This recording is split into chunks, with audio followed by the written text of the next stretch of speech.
Dando continuidade na aula anterior, relacionando a composição corporal, nós falamos na aula anterior sobre o IMC, que é o Índice de Massa Corporal, que nos determina, nos dá uma base para saber se a pessoa está dentro do peso ideal, acima ou abaixo, enfim, me dá esse norte para eu entender como que ele pode estar sendo melhorado essa composição corporal dele, pensando especificamente no risco de obesidade e os fatores ali de risco à saúde.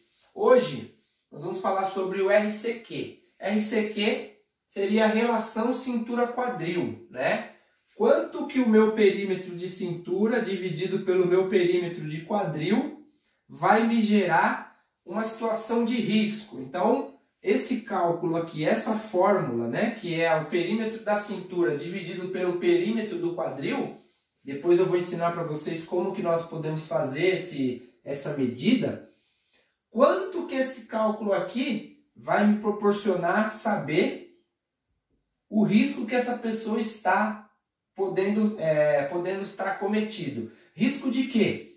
O risco de doenças coronarianas, Hoje em específico eu vou estar falando para vocês sobre o risco do infarto, Então, por exemplo, fazendo lá a medida da cintura e do quadril da pessoa, dependendo do valor que vai ser seguido de acordo com uma tabela, que em seguida vocês também vão receber, eu posso ter uma noção se a pessoa tem alto risco ou não de ter um infarto, ok? Por quê? Porque por meio desse acúmulo de gordura, de gordura que está ali próximo à região do quadril, eu consigo entender se esse acúmulo está alto ou baixo, Estando alto, aumenta esse risco aqui. Por que aumenta esse risco? Então eu vou tentar fazer aqui uma breve explicação em relação ao acúmulo de gordura que pode acarretar ao infarto. Primeiramente, a gente precisa entender o que seria o infarto. O infarto é quando o coração ele para de funcionar, o fluxo sanguíneo para de chegar até o coração. Agora a gente tem que entender por que o fluxo sanguíneo, de uma maneira normal, deveria estar passando um fluxo normal, ele não passa. E pode estar me acarretando a parada do meu coração, E aquela musculatura ali precisando de oxigênio bom, Ele não chega devido à obstrução. Então, por que esse sangue não chega bom para o meu coração, podendo causar um infarto aqui, podendo causar a morte dessa musculatura, desse músculo, que é o coração. Então, vamos analisar aqui. Vamos pensar que isso daqui é uma artéria, Então, aqui temos uma artéria. Então, a tendência do sangue passar pela nossa artéria é uma passagem livre, Pensando aí numa pessoa saudável. Então, a tendência do sangue é sair da sua origem, Seja lá de onde for o ponto, e chegar no final dessa artéria também livre aqui, sem nenhuma obstrução. Pensando lá no que eu acabei de falar para vocês, em relação a essa parada. Por que não chegou o sangue lá no meu coração? Vamos analisar. Relação cintura-quadril. Esse cálculo determina para mim se eu tenho essas condições de risco aqui devido ao acúmulo de gordura, acúmulo de colesterol, Que o acúmulo de gordura na região do meu quadril e do meu abdômen, que pode me dar uma noção de quanto de colesterol eu tenho no meu organismo. Então, vou pensar que a pessoa foi caracterizada com muito risco, um risco muito alto de ter um problema cardíaco. Então, vamos pensar, essa pessoa com risco muito alto, esse cara aqui, que tem o fluxo sanguíneo passando fluente, passando livre, entende-se que o risco dele é baixo. Ah, professor, você está querendo me dizer que uma pessoa que não tem o RCQ considerado de risco, ele não vai ter uma parada cardíaca, não vai ter um infarto? Eu não estou dizendo isso. Eu estou dizendo que o risco de ter um infarto relacionado a essa situação aqui é menor, Mas vamos pensar na relação entre RCQ e as doenças. Então, fluxo sanguíneo passou livre, entende-se que o risco é baixo, começou a aparecer algumas obstruções, porém, essas obstruções ela faz com que o sangue passe fluentemente ainda, porém, ainda tem algumas restrições aqui. Moderado, um risco alto. Esse acúmulo de colesterol, esse acúmulo de gordura na artéria, ele começa a aumentar, ou seja, quanto mais gordura eu consumir, quanto mais acúmulo de gordura eu tiver na região do abdômen e do quadril, ele vai me dar um entendimento que se aqui está acumulado na minha artéria ou na minha onde eu tenho meu fluxo sanguíneo, eu posso ter acúmulo de colesterol no sangue. Então o colesterol está no sangue e ele vai passar pelas artérias. Então ele vai passando e vai grudando e vai embora. Sangue e colesterol. E aqui vai ficando alguns resquícios, né? Agora imagina isso com um período longo de vida de uma alimentação não saudável. A quantidade de colesterol que passa, ela é grande. E aqui fica também, vai aumentando. Agora eu penso aqui na pessoa com risco muito alto. Entende-se o quê? Que esse caminho que o sangue está passando aqui, ó, ele está cada vez mais estreito. Ou seja, o sangue ele vai passar aqui, ó, com menor quantidade ou menor pressão, né? Então, quanto menor a pressão que o sangue vai chegar aqui, significa que o meu coração está fazendo mais força para eu empurrar o sangue para frente. Então, quanto mais força eu faço, mais acelerado fica essa minha frequência cardíaca, esse meu batimento cardíaco. Se o sangue não chegar do outro lado, essa troca que deve acontecer naturalmente, né? Ela começa a ser impedida de ocorrer. Então, os riscos do meu coração estar parando por ter que fazer força para o sangue chegar aonde tem que chegar e por também o sangue não chegar suficiente lá, o que eu preciso para oxigenar aquela região, meu coração vai fazer força suficiente para tentar passar e em um determinado momento ele não vai conseguir. Ou em um determinado momento o sangue não vai chegar. É o que vai gerar esse infarto ou essa parada no meu coração. Todo infarto ele é fatal? Todo infarto já leva à morte? Muitas vezes não, né? Algumas vezes não. Por quê? Se eu percebo que eu estou sentindo a situação de um infarto e vou ser socorrido a tempo, pode ser que eu consiga me salvar, né, na questão da morte aqui. E aí vai ser feito todos os exames e vai diagnosticar. Peraí, ó, você teve um princípio de um infarto, por quê? Aí vai se levar toda essa logística aqui para entender por que aconteceu. Muitas vezes essa é a consequência. Então a gente está falando aqui dessa consequência do colesterol. Identificou que você tem muita gordura na região do quadril, na região da cintura, por consequência, você tem um acúmulo de colesterol no seu sangue e nas suas paredes, né, de artérias. Como que você minimiza isso daqui ou elimina? Né? Temos algumas situações. A principal e mais, vamos dizer assim, mais barata seria o que a gente falou na aula anterior. Estilo de vida, né? Vamos mudar nosso estilo de vida. Então, se eu sei que o acúmulo de gordura no meu organismo é gerado devido à minha alimentação, então melhora a minha alimentação. Tem que ter uma alimentação mais saudável. Já é o primeiro passo. Atividade física. A atividade física é importante e essencial. Por que a atividade física é importante e essencial? Porque esse acúmulo de gordura que eu tenho, quando eu estiver me exercitando, o meu organismo vai me dar informação. Preciso de energia para eu desenvolver aquilo que eu preciso desenvolver, aquela atividade que eu estou fazendo.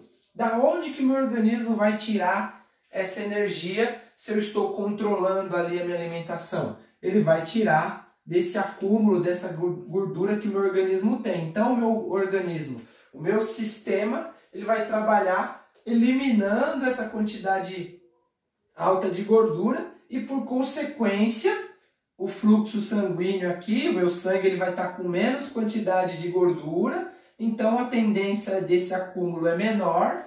E existe também a situação de medicamentos, né? Que a gente não vai entrar muito nesse mérito, mas existe o de medicamentos que faz com que essa glicose, esse colesterol acumulado ele se desprenda e o meu organismo elimine de uma forma mais, não vamos dizer natural, mas que acabe eliminando. Só que perceba, é um conjunto de fatores, igual a gente falou lá no IMC. Uma coisa leva a outra. Se eu entender que essa conta aqui tem que dar dentro do meu padrão lá, para a minha idade e para o meu gênero, né? Porque para o masculino e para o feminino existe números diferentes, eu consigo controlar isso aqui e consigo ter uma noção de quanto que eu estou correndo risco em ter um problema aqui pensando na parte cardíaca. Mas quando eu falo aqui parte cardíaca, eu posso também estar aumentando não só o risco, né, de doenças do coração, mas também risco de acidente vascular encefálico ou cerebral, problemas de diabetes, né, problemas de pressão alta. Quando a gente fala pressão alta, é isso aqui que eu mostrei para vocês. Eu aumentei a minha pressão na minha artéria. Meu sangue tem que ir rápido, tem que passar na mesma quantidade, só que num espaço menor. Então eu aumento uma pressão. Então vou fazer aqui uma analogia em relação à mangueira. Então você tem a mangueira, né? E a água está passando aqui na mangueira. E a água não está tirando a sujeira que você quer tirar com a água. Você vai e aperta a ponta da mangueira. O que você aumentou? Você aumenta a pressão da água. Então você empurrou a água mais forte para tentar jogar a sua sujeira mais longe. É o que acontece aqui quando a gente fala de pressão alta. Então a pressão de sangue aumenta dentro da minha artéria devido a problemas de saúde, a problemas que o estilo de vida acaba me trazendo, ok? Então, pessoal, a ideia de contexto geral era explicar por que essa relação cintura-quadril aqui pode ser determinante para me orientar sobre os meus riscos, né? Eu falei do infarto com mais ênfase, mas existe também a situação de outros riscos, né? Que é diabetes, o próprio AVC e a hipertensão, que é a pressão alta. Então, com esse resultado aqui, com esse entendimento, eu consigo saber se o meu risco é alto ou não, ok? Ah, professor, mas e se eu estiver aqui num risco moderado, eu posso me preocupar?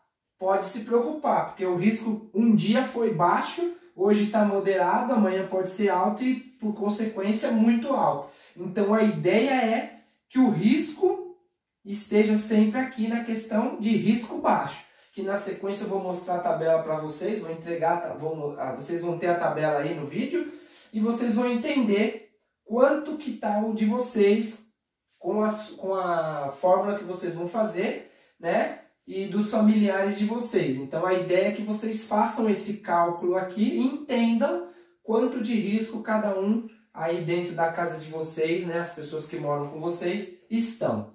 Beleza? Então, pessoal, a princípio é isso. Na sequência, vou passar um vídeo para vocês mostrando como que faz a medida.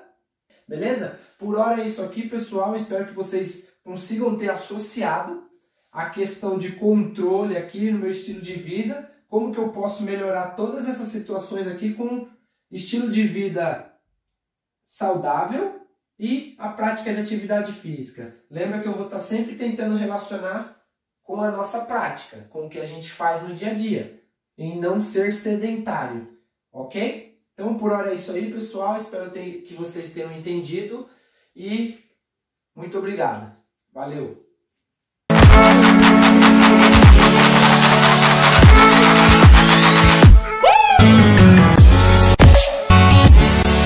Para vocês como que é feita a medida, tá? Estou utilizando aqui uma fita métrica. Essa fita métrica aqui ela tem 1,5 m, né? 150 centímetros. Então, eu já fiz o cálculo aqui da minha cintura, do meu quadril, mas eu vou passar para vocês o passo a passo de como que você mede né? Primeiro a cintura, então você vai achar o ponto, né? O ponto inicial aqui seria na altura do umbigo, então você pode colocar a sua fita segurando uma mão, ou quando você fizer com a pessoa, você apoia já direto no umbigo mesmo, deixa a fita alinhada, né? Para passar pela circunferência da sua cintura de forma alinhada, né? Chegou aqui no ponto de origem onde você estava com o dedo inicialmente, você vai pegar a medida, né? E aí vai ser o valor que você identificar na fita. No meu caso aqui foi 79. No quadril, né, é a mesma situação, só que eu acho interessante fazer a medida na lateral do corpo da pessoa. Se você for fazer num amigo ou dependendo onde você estiver, não se torna um exame invasivo. Você põe a fita, né, a origem da fita aqui na lateral do corpo, né, próximo da perna, né, pensando aqui no quadril. E onde que essa fita tem que passar em relação ao glúteo aqui, na parte de trás? É na parte maior que você tiver, né, no glúteo, vai ter a proporção de quanto que dá o quadril da pessoa, ok? Então, aqui no meu caso deu 9,8. Então, como foi feito o meu cálculo? Cintura 79, quadril 98. 79 por 98 deu 0,80. Seguindo a referência do cálculo lá na tabela, pensando no gênero masculino e na minha idade, 0,80, entende-se que eu estou com baixo risco de problemas cardíacos, lembrando que é sempre relacionado à relação cintura-quadril, o acúmulo de gordura na circunferência do abdômen e do quadril, beleza? Fica aí a sugestão de como fazer as medidas da relação cintura-quadril e em seguida eu passo a fórmula para vocês entenderem em qual situação se encontram aí, se estão com baixo risco ou muito risco, ou no meio termo ali, moderado ou risco alto. Beleza? Espero ter sido claro aí, pessoal. Obrigado pela atenção.